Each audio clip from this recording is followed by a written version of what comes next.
flexing and flexing till I ran into the plug. I got the key wrapped up in the Louis V, now they calling me the plug. I'm out in Guatemala with $250,000 fucking with the plug. Touchdown on a nigga, boy stack, then I brought it to the plug. Finessing, I'm jugging the plug. In the trap, making plays like quarterback. Let's go. You already know. Welcome back to the plug, man. You already know my name is Paul Prince. And know. of course, we got Dumb Bun in the building. That's it. You know how it is. Mais là, on va switch un peu en français. Tu vois, déjà, on est à Montréal. Des fois en anglais, des fois en français. Exactement. Mais maintenant en français. On fait les deux langues. Peut-être un peu d'espagnol parce qu'ici, live, on a un guest spécial. On a Nato Miranda. Spécial. Spécial. Qu'est-ce qui se passe, toi? Ça va? Posé, man. Posé. On est présent ici. Hein? Ouais, monsieur est venu avec un bel swag. Ben oui. Relax, clip-on, petit chandail. Arrête là. On voit la fatigue. C'est ça, parce qu'exactement, parlant de fatigue, t'es un gars qui fait beaucoup de choses. Ouais. C'est ça, c'est pour ça que j'étais comme non, il faut pas qu'on voit mes yeux. C'était dur booker avec vous parce que. Exactement, parce qu'il fait beaucoup. Nous, on a essayé de l'attraper, ça fait là. Ça fait 2 semaines, ça fait comme 2 semaines. 2 semaines, on cherche une date. La semaine prochaine. Non, là, j'étais comme bro, je peux pas. Désolé. Mais on est là. On est là. C'est important, on est là. On est arrivé, puis on est là. On est présent, on va parler un peu de tes projets. Yes. Beaucoup de projets. Proyecto, quoi, c'est ça? Proyecto. Le monde te connaît un peu comme promoteur de événements. À la base, c'est comme ça qu'on t'a rencontré. On t'a rencontré en force de faire des promotions d'événements et tout. Mais je sais que tu fais. Mais en parlant de promotion d'événements, en restant là-dessus, je vois, la RC Familia, c'est parti comment? Oui. Ok. Parce que je vois ça partout, RC Familia. C'est parti de où? Dans le fond, c'est ça. La plupart du monde me connaît beaucoup comme promoteur parce que les 10 dernières années, je dirais même 12 dernières années de ma vie, j'étais focusé à ça, la promo. Mais comment c'est venu, c'est exactement à cause de la musique, parce que je faisais de la musique de base. Ah, back then. J'étais producteur, donc j'avais un studio de musique. Et puis, je bookais de mes artistes à moi, je les bookais dans des clubs. Ah, ok, puis là, ça se transforme. Ouais, là, quand je bookais les artistes, ben, on réussissait à remplir le club. Là, donc, les promoteurs, les owners de club, ils ont vu ça, ils étaient comme, OK, comme tu connais beaucoup de monde, est-ce que tu es capable de le faire sans les artistes? Moi, j'étais comme, je peux essayer, mais j'ai jamais fait ça. J'étais même pas un gars qui clubait, mais j'avais mon partner JP, lui, shout out à JP. So, j'étais avec lui et on s'est dit, bro, on va essayer de le faire sans les artistes. Et puis, on va inviter tous nos amis. On travaillait dans le Future Shop dans le temps. So, on avait déjà le Future Shop, on était comme une trentaine de jeunes, plus tous nos amis, les gars du hood, puis tout. On était comme les gars que je connaissais de la musique. So, on a commencé comme ça. On remplissait les clubs, là, peu à peu, la business se développait. Il y avait de l'argent qui rentrait, j'étais comme, OK, c'est une bonne business. So, peu à peu, avec le temps, j'ai commencé à laisser le Future Shop et j'ai laissé la musique aussi pour me focuser dans la promo, là, full-time promo, là. Un peu pour traverser le parcours, c'est quoi les clubs que tu as promotés avant et les clubs que tu promotes? Maintenant, Bro, il y a tellement le nombre de clubs que j'ai fait là, c'est incroyable. Dans mes plus belles expériences, c'est clair qu'il faut que je parle du boulevard 44. Oui. Ça, c'est sûr à 100%.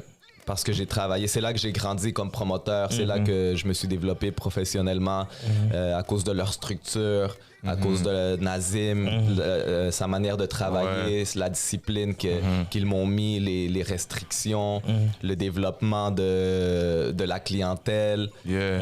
Donc tout ça, ça a été des choses qui m'ont fait grandir en tant que promoteur à un niveau plus professionnel. Sur Boulevard 44, ça a été comme le gros changement. Mais quand j'ai commencé, c'était plus dans les clubs latinos, style Copacabana. C'est classique. Je me rappelle quand t'allais au Copa quand j'étais jeune. Copa, c'était bad, ça. Ça, c'était bad, ouais. Mais c'est ça, parce que dans le temps, le truc, c'est que dans le temps, le seul spot latino, c'était comme Copacabana et Salsatec. Ouais, voilà, Copa Salsatec. Salsatec avait pas, dans le temps, avait pas vraiment de promoteur, donc c'était Copacabana et puis c'était des 1200 personnes. Ouais, il à était peu près gros 1000, avant. 1200 personnes. Le Copa, quand il était. Sur Maisonneuve. Voilà, quand il était sur Maisonneuve. Maintenant, c'est le sous-bois, là. Ouais. C'est où est-ce qu'il y a le sous-bois maintenant? Ouais, voilà. C'était Donc, chaud, c'était chaud. Ouais, c'était immense. Donc, Ouais.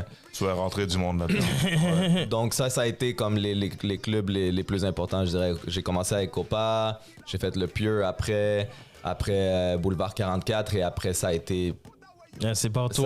partout, mais ma dernière étape de promo où est-ce que j'ai passé à un autre niveau, ça a été le lobby bar. Le lobby bar. Ouais. Le lobby bar, ça a été l'étape où est-ce que j'ai pris, où est-ce que on m'a engagé comme promoteur, mais que quand je suis arrivé, j'ai dit, je suis promoteur, mais je prends en charge le club aussi. Ouais. Un style de manager. Ouais, tu sais qu'on voit, quand on va au lobby, ben oui. Ça, c'est les gars. c'était ça. comme- Mais est-ce que tu recommences au lobby ou. Oui, on est encore en discussion. Il y aura peut-être des petits changements. On ne sait pas encore. Non, ok. Tout ça, on le sait à cause de la pandémie, mais c'est sûr que le lobby, ça reste notre maison. C'est pour ça que je touche pas encore mes vendredis ni samedis. Il y a beaucoup de monde qui me dit, mais pourquoi tu promotes les mercredis, les jeudis, là on commence les dimanches, mais pas les vendredis, samedis, mais c'est parce que j'ai comme un certain respect que je garde pour le lobby, que exactement. je garde ces journées-là pour eux. Exactement, là. c'est ça. Ok, je comprends, je comprends. Ben oui. C'est bien, j'aime ça. Ça, c'est un gars occupé, tu vois. Il a déjà mercredi, Et jeudi. puis, ça se peut qu'il rajoute vendredi, samedi. Il y a déjà 5 journées direct. Après ça, c'est ça. Là, en même temps, maintenant, t'as un restaurant aussi. Ouais, c'est ça. En pandémie, vu que je travaillais pas, à peu près dans le mois de novembre, comme ça, j'ai commencé à penser un peu à la restauration à cause que l'été passé, à cause des restrictions, ben c'est ça, tout était avec la nourriture. Donc le Jack Rouge,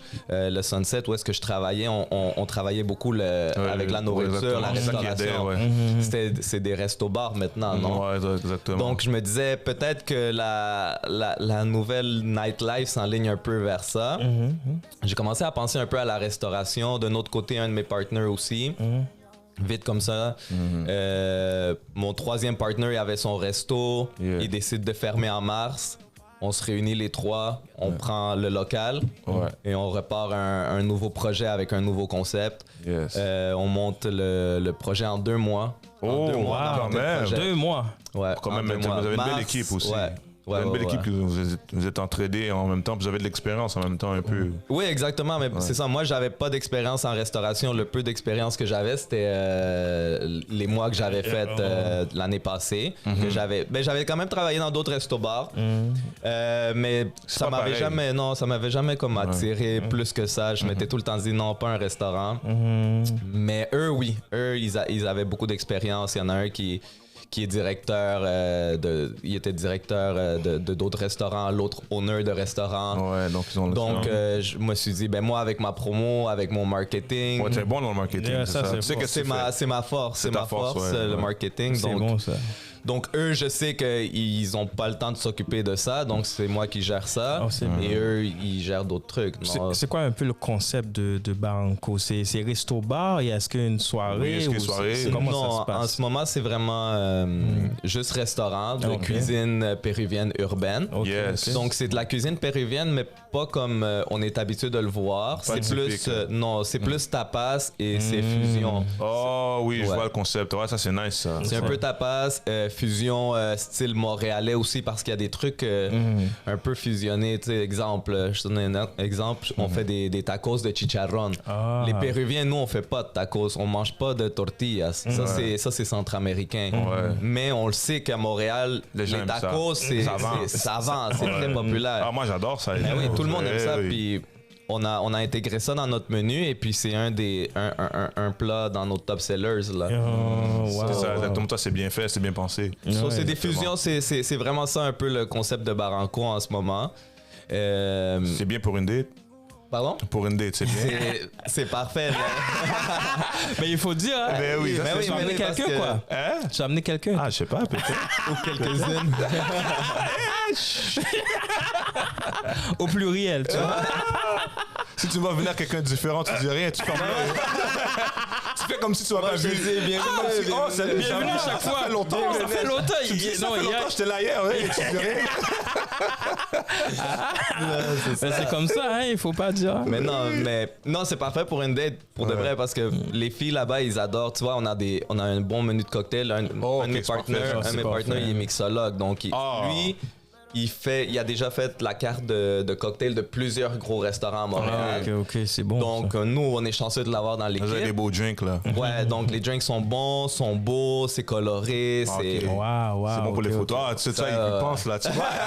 T'inquiète, on va passer bien sûr. On passe bien vite. Mais tu me dis, ça se remplisse rapide. Un peu, donc on peut réserver en ligne. Ouais, vous pouvez réserver en ligne, c'est tout le temps barancorestaurant.com. Okay. C'est ça parce que souvent le monde, tu sais, même mes amis m'écrivent, tu peux-tu me réserver? Des fois, j'essaie, mais c'est tout booké. J'essaie de les placer du mieux que je peux, mais c'est toujours en ligne à l'avance. Mais si on va en ligne direct, on voit qu'est-ce qui est free. Exact. Tu vas voir comme ce week-end, je sais déjà comme samedi et dimanche, il y a des heures que s'il n'y a plus rien là. Donc, mettons, exemple, les heures les plus populaires, c'est, mettons, entre 6h30 et 8h. Ouais, parfois, ça, souper, c'est les heures qui sont souvent bookées à l'avance. En plus, avec les walk-in, on a une terrasse aussi. C'est une bonne chose aussi. On a une quand terrasse. Il fait beau, là, un beau petit soleil, tanning c'est season. l'été, hein? Ben oui. Saint-Denis, terrasse sur Saint-Denis. Fait que non, le restaurant a un beau concept. Il y a une belle acceptation du public. Il y a un bon feedback. Là, on est vraiment content. Et de la musique un peu ou... Ouais, en ce moment, c'est juste la musique vibe dans le restaurant. C'est sûr qu'on veut pas tourner le restaurant en club ou bar parce que vous voulez garder le concept restaurant. On veut garder le concept. Parce que toi, tu fais ça déjà dans d'autres places. Quand t'es là-bas, tu veux vraiment un resto. Exactement. Puis je veux pas tuer le staff non plus qui reste jusqu'à 3h du matin. Exactement. Parce qu'ils sont là depuis comme la prep, c'est la prep, ça commence depuis tôt, le matin, non? Ouais. C'est ça. Parce que le restaurant ouvre à 4, c'est ça? Ouais, mais les gens sont là depuis. Les gens sont souvent là depuis 10h du matin. C'est ça, pour préparer parce que dans le fond, tu prépares un peu tes aliments, tes repas et tout. Exactement, parce que à Barranco, tout est frais. Donc, le poisson est fait le jour même. Donc, on prend pas du surgelé puis de hier ou d'avant-hier. Non, donc, les gars viennent à 10h, 11h et ils commencent à faire la prep le matin pour que ça soit frais pour 4 heures. Donc, on veut pas comme changer cette truc-là. Et ça ferme à quelle heure environ? À 11h. 11h. En fait, à 11h, on fait les lascales puis minuit, on ferme. Là. C'est 4 à minuit chaque jour. Exactement. Surtout aujourd'hui, c'est un jour férié, c'est le fête du Canada. On est ouvert toujours. C'est 7 rempli. jours sur 7. C'est rempli aujourd'hui. Hein? Aujourd'hui, il y a beaucoup de réservations. Ça va être une grosse journée. Là. On va passer. On va bien manger. Il faut, là. Puis là, bon, en parlant, comme tu dis, t'es fort dans le marketing. T'as fait un gros marketing move, là. Avec l'album, là. Oui, l'album. Là, on voit le nouveau album qui est sorti. Là, RC Forever. là il y en a beaucoup. Avant de parler de l'album, RC, ça veut dire Widow Caliao. Moi, mon espagnol est pas fort comme ça. Ça veut dire quoi, Widow Caliao? Ok, je vais t'expliquer ça. RC Forever, c'est Ruido Callejero. Callejero. Ok, Ruido Callejero, ça veut dire le bruit de la rue. Oh, ok. RC Familia. Moi, je sais RC Familia, mais j'ai juste appelé RC Familia. Mais j'ai jamais su c'est quoi le RC veut dire. Mais dans le fond, le RC de RC Familia, il provient de Ruido Callejero. C'est ça, c'est là que j'ai connu. C'est pour ça, comme je vous disais tantôt, que j'ai commencé avec la musique et on s'est dirigé vers la promotion, vers la fin de la musique. Quand je bookais mes artistes, ça nous prenait un nom de crew. Donc, c'était RC Familia. C'était comme notre crew. Exactement, c'est bad. Et puis, quand les promoteurs ont commencé à m'engager pour faire de la promo dans les clubs, ils ont dit, OK, mais c'est quoi ton nom de promo? Moi, j'en avais pas. J'étais comme, on va regarder le même groupe, RC Familia. Fait que c'est pour ça que c'est resté. Ça, c'est resté comme pour la promo. C'est connu, là. Quand tu vois RC, tu sais déjà, quand tu sors, tu sais que c'est un mouvement RC Familia. C'est chaud. Tu sais que c'est eux qui promotent. Tu sais que tu vas t'amuser. Tu sais, automatique. C'est quand le monde me dit, il dit dis-moi quelque chose, si tu veux aller des mouvements latins, tout ça. Attends, si tu vas pas RC Familia, Nato, il te gère tu vas pas RC Familia sur le flyer, vas-y pas. C'est chaud, c'est chaud. C'est latin, il n'y a pas RC Familia, vague. Moi, je vais pas. Ben oui, c'est toujours chaud, c'est toujours chaud. Là, ça fait comme 12 ans, 12, 13 ans. c'est beau, c'est vraiment bien. Mais là, maintenant, on va un peu parler de la musique. Yeah.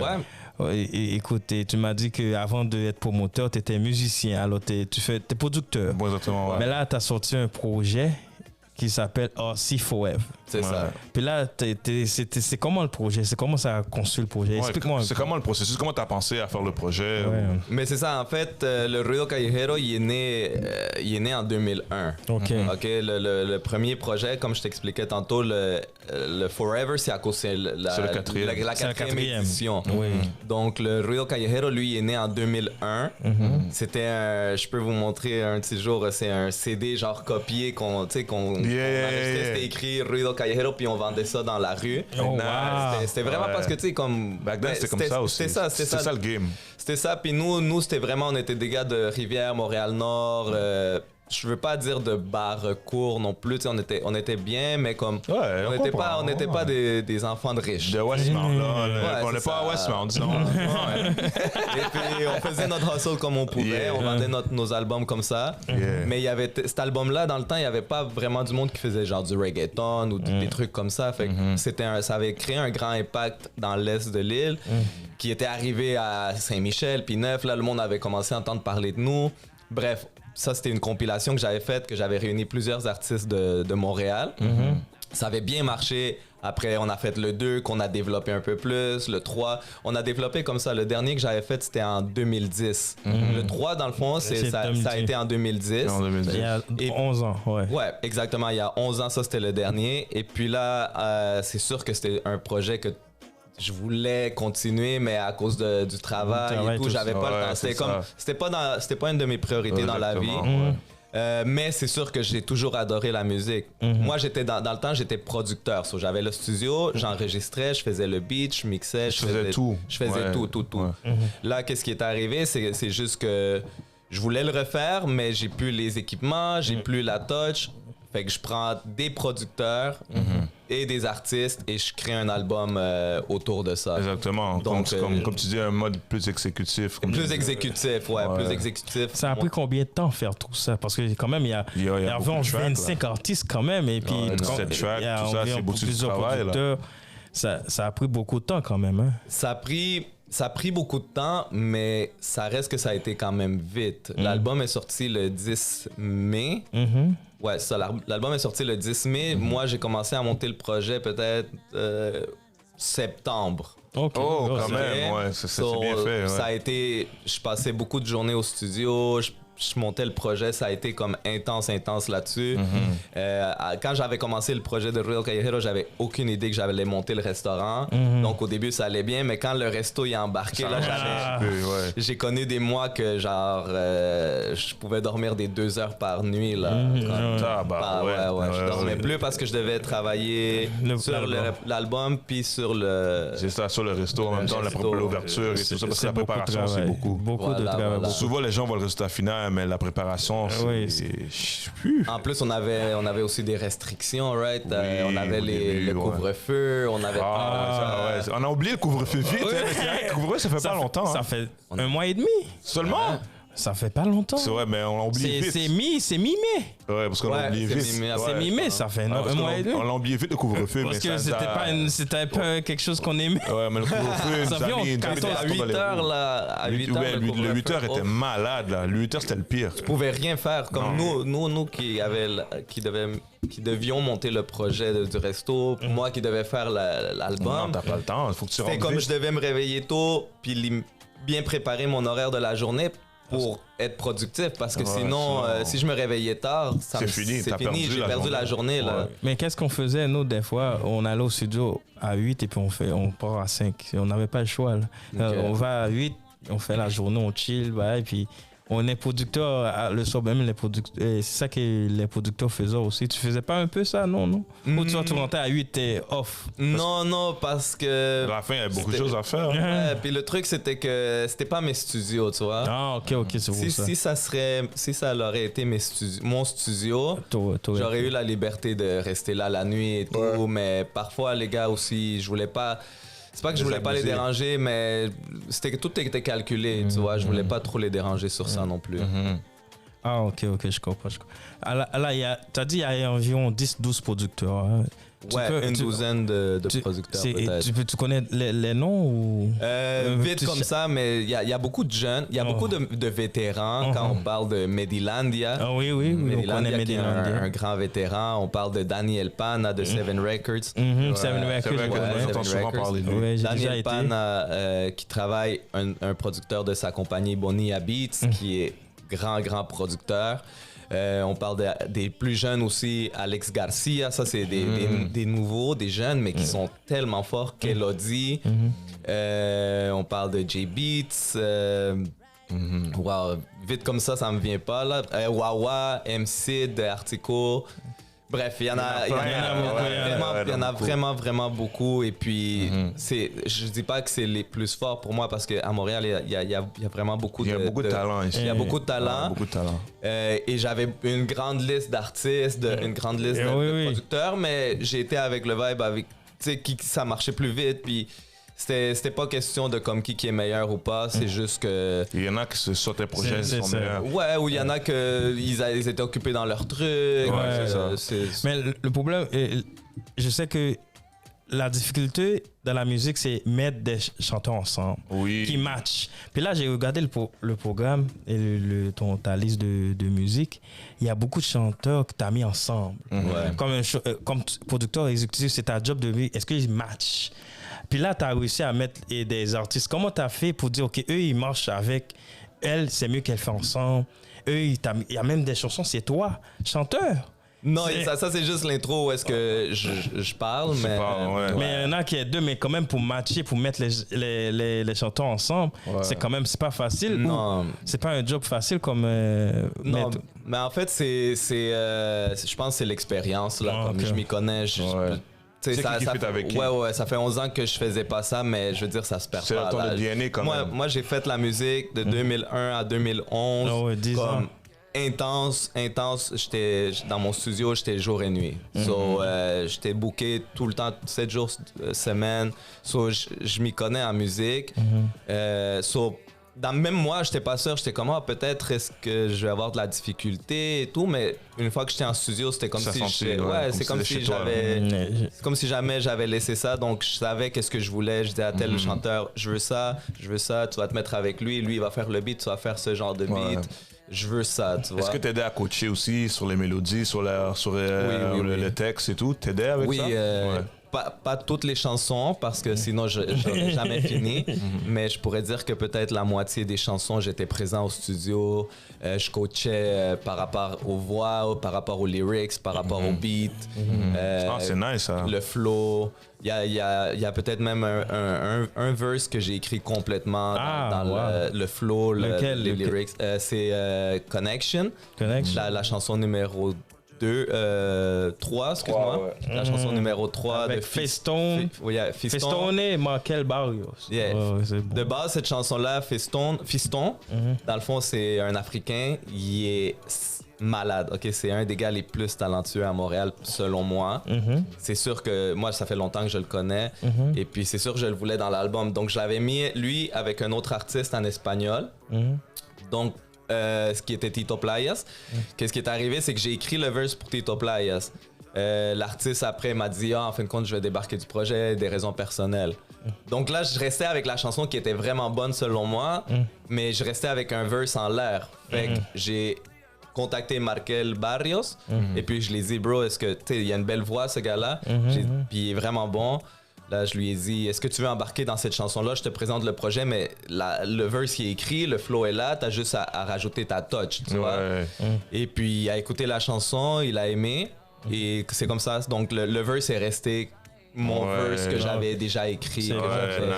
Ça c'est bien, ça. Puis lui rajoute son il changeait des petits trucs. Oui, c'est normal. Il rajoute comme la manière que c'est de sport. Mais moi, je vois que ça donne sur Spotify. Je vois le nombre 31 000.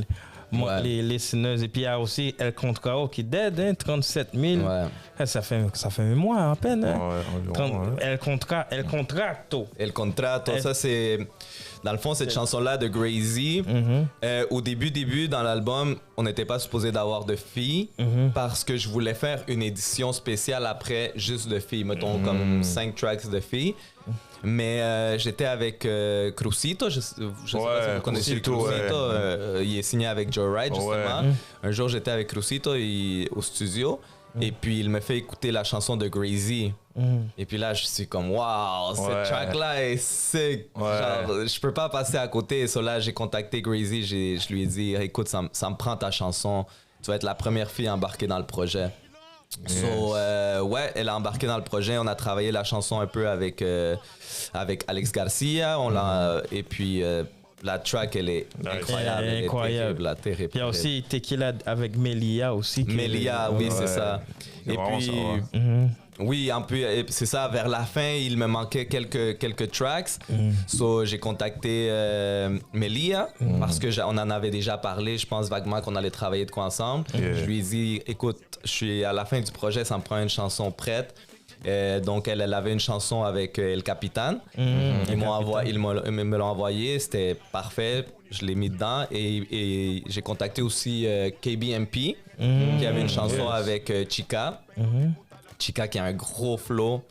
Et puis, eux aussi m'ont envoyé la chanson. On l'a mis dans le projet aussi. Ça a rajouté 2 filles de plus dans le projet. Nice, là, il y en a eu 3. Là. 3 filles. 3 filles avec 3 très bonnes chansons. Non, les j'ai chansons écouté. sont malades, C'est très bonne musique. Les filles l'ont dead.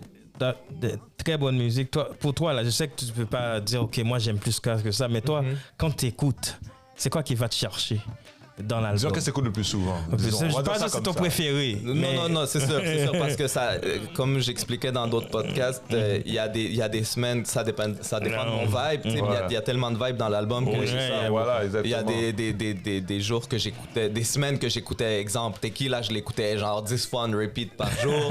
Une autre journée, Addictuati pendant 10 jours. Une autre journée, celle de Artico. C'était comme ça, mais en gros...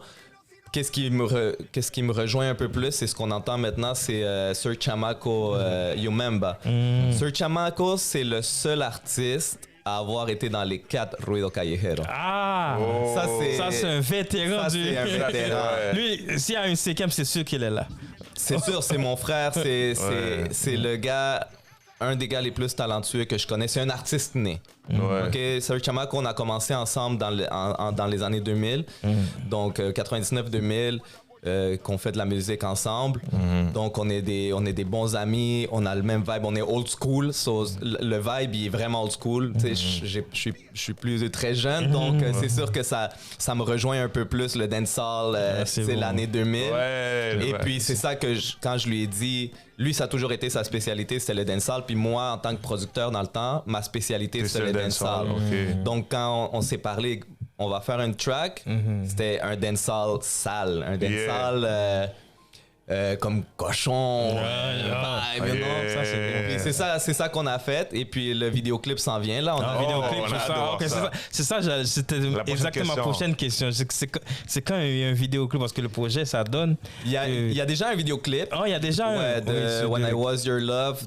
Ça, c'était le premier single. Je pense qu'il a déjà dépassé les 100 000 views sur YouTube. Là. Nice.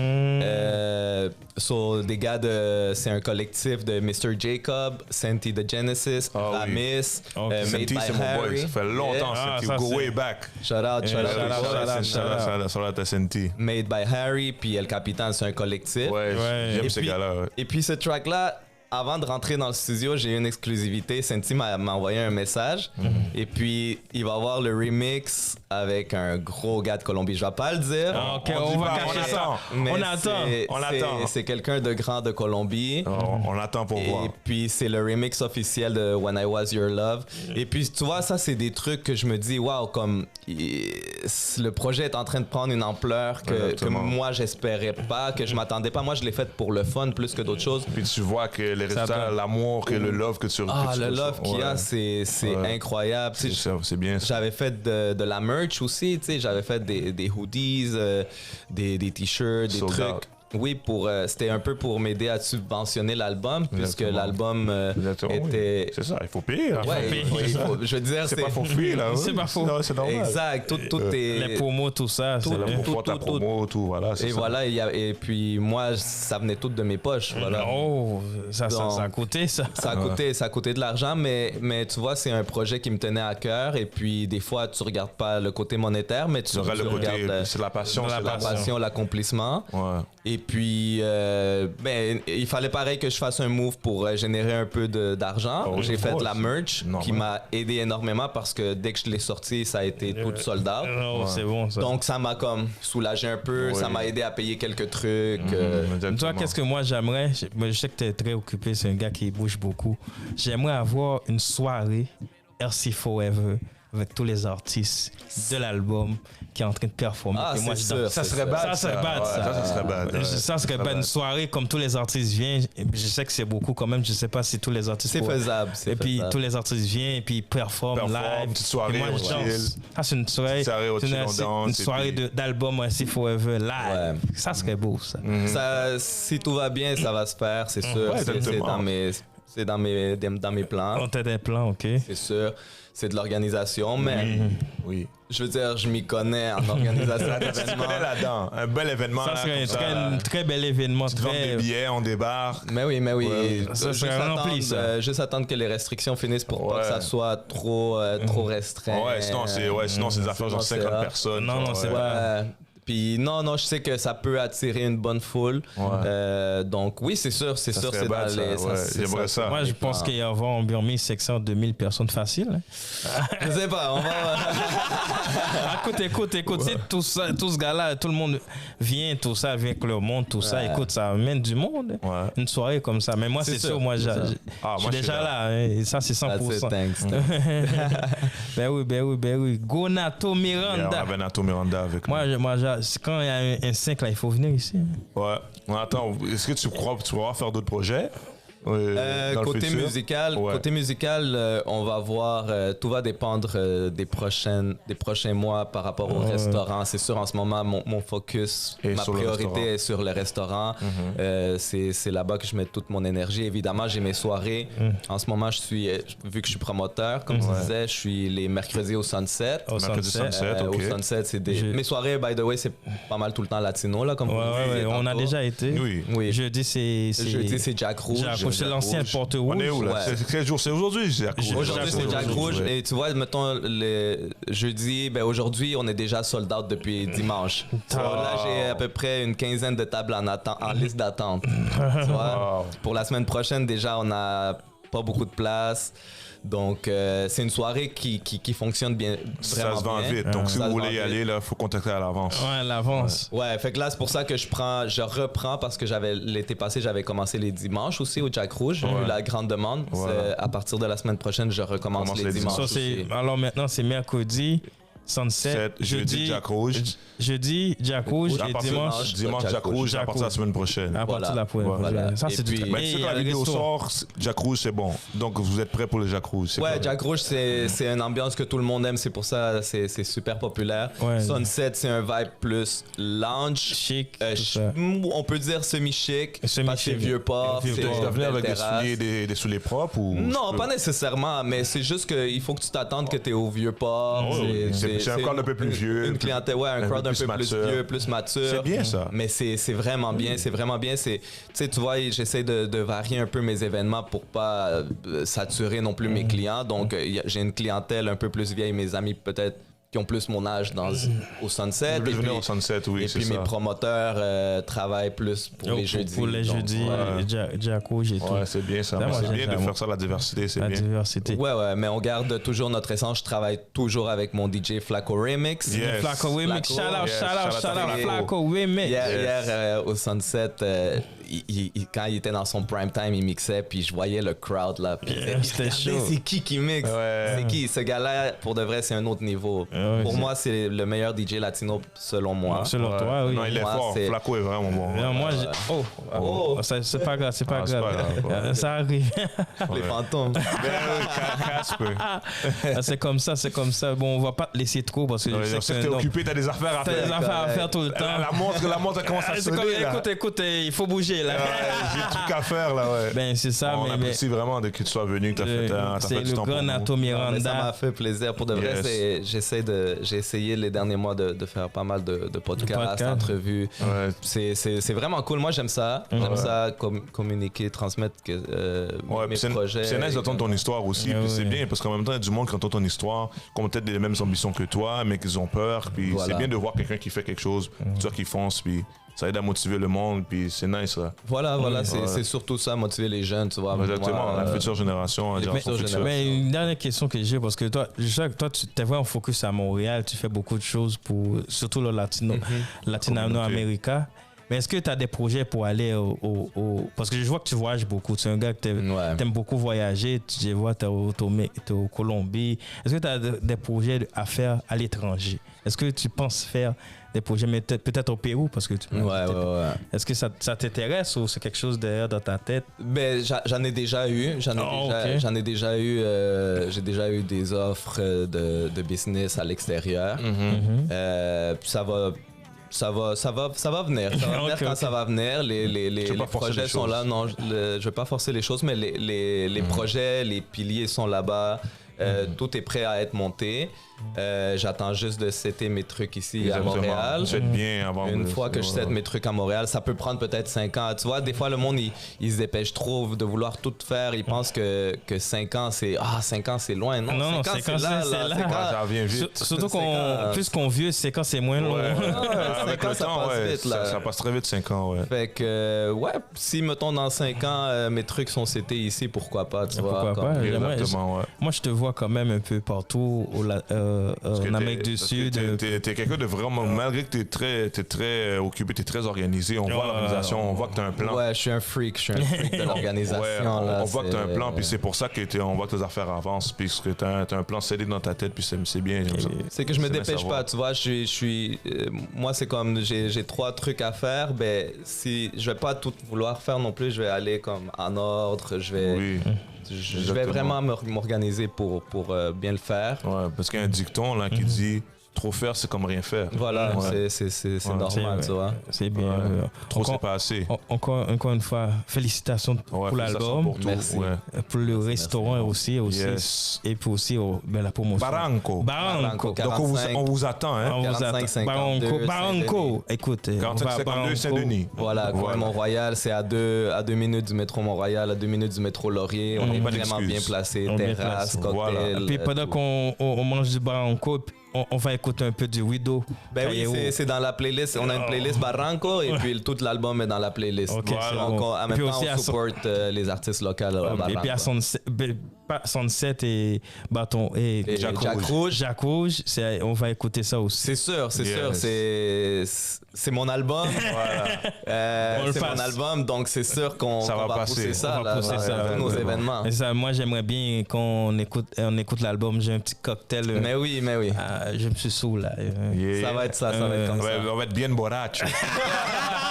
Borracho. Et ça. Bala con chica, tu sais. Et tout ça. Bon, c'est la fin de l'émission, c'est sûr. Merci, guys. Encore une fois, merci d'être venu. Puis bonne chance dans tout ce que tu fais. Continue le succès que tu as. J'aime ça. Lâche pas. Puis on te voit. On aime ça. Ça nous motive en même temps de voir qu'est-ce que tu fais. C'est bien. Merci, j'apprécie. Till next time, you already know me. You're listening to The Plug. C'est en français cette fois-ci. Yes. We'll be back for the next show. Let's get it.